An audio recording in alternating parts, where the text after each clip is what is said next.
recognize him. So I wanted him to meet you.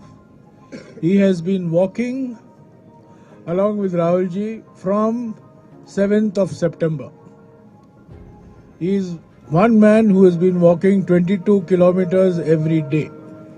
So I will ask Kanhaiya Kumar to speak to you.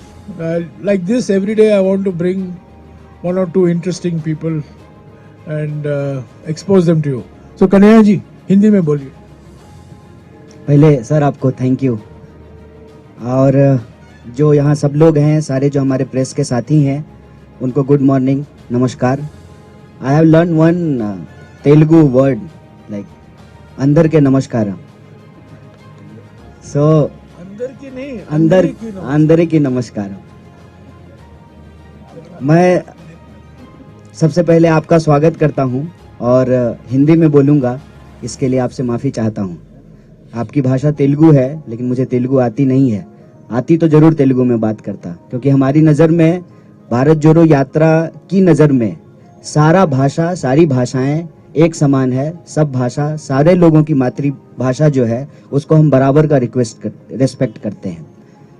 दूसरा, आप सब लोग लगातार जो है कवर कर रहे हैं भारत जोड़ो यात्रा को. एक सवाल लोग बार बार पूछ रहे हैं कि क्या जोड़ने के लिए निकले हैं. हमारे पास फेविकॉल नहीं है, और जो है हम फेविक्विक भी लेकर के नहीं चल रहे हैं. भारत जोड़ो यात्रा का जो मैसेजिंग है, उसमें सबसे पहले ये सवाल खुद से पूछना पड़ेगा कि आपको, आपकी कोई ऐसी चीज है जो टूटी है. ये सवाल जब आप खुद से पूछेंगे तो इसका जवाब आपको मिलना शुरू हो जाएगा कि भारत जोड़ो यात्रा में हम क्या जोड़ने के लिए निकले हैं. मेरे ख्याल से कोई भी नौजवान इस देश का जिसके पास सारी डिग्रियां हैं, वो इंजीनियरिंग किया है, एमबीए किया है, पीएचडी किया है, तमाम टेक्निकल एजुकेशन लेने के बावजूद जब वो अपना सीवी लेकर के जाता है और नौकरी नहीं मिलती है, तब उम्मीदें टूटती हैं. उस नौजवान की, उस नौजवान के गर्लफ्रेंड की या बॉयफ्रेंड की, उसके माँ बाप की, उसके दोस्तों की. और ये जो उम्मीदें टूट रही हैं ना बेरोजगारी के चलते, उस उम्मीद को जोड़ने के लिए हम निकले हैं. जब आपको ये खबर आती है या आप कोई वीडियो देखते हैं कि किसी इंसान को उसके पहचान के चलते, चाहे तिलक देखकर या टोपी देखकर, उसके साथ मारपीट की जा रही है, उसकी टांगें तोड़ दी गई है, तब आपका दिल टूटता है. उस टूटे हुए दिल को जोड़ने के लिए निकले हैं. इसमें हमको कोई कंफ्यूजन नहीं है. सरदार वल्लभ भाई पटेल कांग्रेस पार्टी के नेता थे, कांग्रेस पार्टी के प्रभावशाली नेता थे. उन्होंने इस देश को और कांग्रेस पार्टी ने ज्योग्राफिकली भारत को जोड़ दिया है, और जब भी उसको तोड़ने की कोशिश की जाती है तो कांग्रेस पार्टी के नेता मजबूती से उसको निपटते हैं.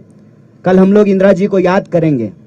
चाहे जान गंवानी पड़ जाए, जमीन जो देश से जुड़ा हुआ है, कांग्रेस पार्टी को रहते हुए उसको कोई नहीं तोड़ सकता है. लेकिन जो ज्योग्राफिकली हमारा देश इकट्ठा है, वो इमोशनली भी इकट्ठा रहे. इमोशनली इकट्ठा होने का मतलब है कि हमारे पहचान के आधार पे, हमारे विचार के आधार पे, हमारे जिंदगी जीने के तौर तरीके के आधार पर, हमारी इकोनॉमिक कंडीशन के आधार पर, हमारी भाषा बोली के आधार पर कोई हमको बांट ना सके. और हम ये देखते हैं कि भारत में आज की तारीख में गरीब लगातार गरीब हो रहा है, और गरीबों की संपत्ति लूट करके 2-4 लोगों को मजबूत बनाया जा रहा है. तो यह जो अमीरी गरीबी की खाई है, उस खाई को हम पाटना चाहते हैं. जिस तरीके से आज small scale, medium scale industries बर्बाद हो रहे हैं, नौजवानों को नौकरियां नहीं मिल रही हैं, लाखों पोस्ट जो है वो सरकारी क्षेत्रों में खाली पड़े हुए हैं, वैकेंसीज हैं, उस उम्मीद को हम जोड़ना चाहते हैं. देश के अंदर हम देख रहे हैं कि लगातार राजनीतिक कल्चर ऐसा बनता जा रहा है कि अपने विरोधियों को चुप कराया जाता है. और यह सवाल बार बार लोग पूछते थे, विपक्ष कहाँ है? जो लोग देखना चाहते हैं, आंख में सूरमा लगा करके देख लें, विपक्ष सड़कों पे खड़ा है. कांग्रेस पार्टी पहले भी लड़ रही थी, लेकिन हमारा मैसेज नहीं पहुंच रहा था लोगों तक. तो पार्टी ने यह तय किया कि हम लोगों तक पहुंचेंगे सीधे. बिना किसी सोशल मीडिया या मीडिया के वो रहे, उनका समर्थन जितना मिलना है वो मिले, लेकिन हम सीधे लोगों तक पहुंचेंगे। जैसे महात्मा गांधी सीधे लोगों तक पहुंचते थे, आज राहुल जी सीधे लोगों तक पहुंचने की कोशिश कर रहे हैं।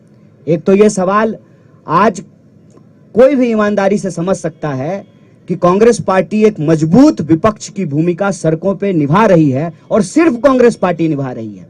कई बार यह कंफ्यूजन क्रिएट किया जाता है, यहाँ तेलंगाना में भी यह कंफ्यूजन है कि बीजेपी से कौन लड़ेगा।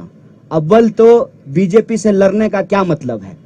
अगर बीजेपी से लड़ने का मतलब उसकी ही विचारधारा पे चलना है तो फिर वो कोई लड़ाई नहीं है। उसको कहते हैं हमारे यहाँ कि सूडो बॉक्सिंग हो रहा है। दिन में बॉक्सिंग करेंगे, मीडिया स्टूडियो में बैठ करके बॉक्सिंग करेंगे और शाम में पैग लड़ाएंगे, तुम तुम्हारा हम हमारा, इधर का बैग उधर, उधर का बैग इधर। ये कोई लड़ाई नहीं है, विचारधारात्मक लड़ाई होती है। और इस देश में ये विचारधारात्मक लड़ाई है गोडसे और गांधी के बीच में। और इस देश ने हमेशा गांधी को चुना है, आज भी गांधी को चुनना पड़ेगा। और यह बात मैं आपसे ईमानदारी से साझा करना चाहता हूं, जो राहुल जी के बारे में परसेप्शन बनाया गया लाखों करोड़ों खर्च करके, और उस परसेप्शन के चलते जो हमारे दोस्त थे, जो उनके धूर विरोधी हुआ करते थे, वो फोन करके कहते हैं कि बहुत अच्छा काम कर रहे हैं आप लोग। ये परसेप्शन इतनी जल्दी बदलनी शुरू हो गई है, इसीलिए सत्ता में बैठे हुए लोगों की खलबलाहट है। और वो भारत जोड़ो यात्रा किस लिए हो रहा है इस पे नहीं बात कर रहे हैं, जूता पे बात कर रहे हैं, टी शर्ट पे बात कर रहे हैं, कंटेनर पे बात कर रहे हैं। तो उनको जूता, टी शर्ट, कंटेनर पे बात करने दीजिए। हम आपसे ये कहना चाहते हैं कि जब आज हमारी भारत यात्रा पांचवें राज्य में पहुंची है, 1300 से ज्यादा किलोमीटर जब हम चल चुके हैं, हजारों लाखों करोड़ों आंखों और चेहरों को जब हम पढ़ रहे हैं, तो एक बात हम आपको कह सकते हैं विश्वास के साथ, उदयपुर राजस्थान में जब कांग्रेस पार्टी के नेताओं ने, जिसको हम कहते हैं उदयपुर डिक्लेरेशन, ये निर्णय लिया कि हम भारत जोड़ो यात्रा करेंगे, तब वो निर्णय कांग्रेस पार्टी के नेताओं का निर्णय था। जब यात्रा की तैयारी होने लगी तब वो कांग्रेस पार्टी के कार्यकर्ताओं की यात्रा थी। आज जब हम 5वें राज्य में आपके सामने बैठ करके बोल रहे हैं, आत्मविश्वास से बात कहते हैं कि ये यात्रा कांग्रेस पार्टी के नेताओं, कार्यकर्ताओं से आगे बढ़ करके आज के डेट में ये यात्रा देश की यात्रा बन चुकी है, देश के लोगों की यात्रा बन चुकी है, उनके उम्मीदों की यात्रा बन चुकी है। और इस यात्रा का उद्देश्य राजनीतिक, सामाजिक, सांस्कृतिक, आर्थिक तमाम उद्देश्य इसमें एक साथ निहित है कि यह देश जिस तरह से जमीन से जुड़ा हुआ है, जमीन से भी हमारा देश इकट्ठा रहे, इस यात्रा का उद्देश्य है। आप सब लोग आए, हमको सुने, हमारे जो है नेताओं को आप सुन रहे हैं, उनको कवर कर रहे हैं। इसके लिए एक बार फिर से प्रेस के सभी साथियों को बहुत बहुत धन्यवाद, बहुत शुक्रिया।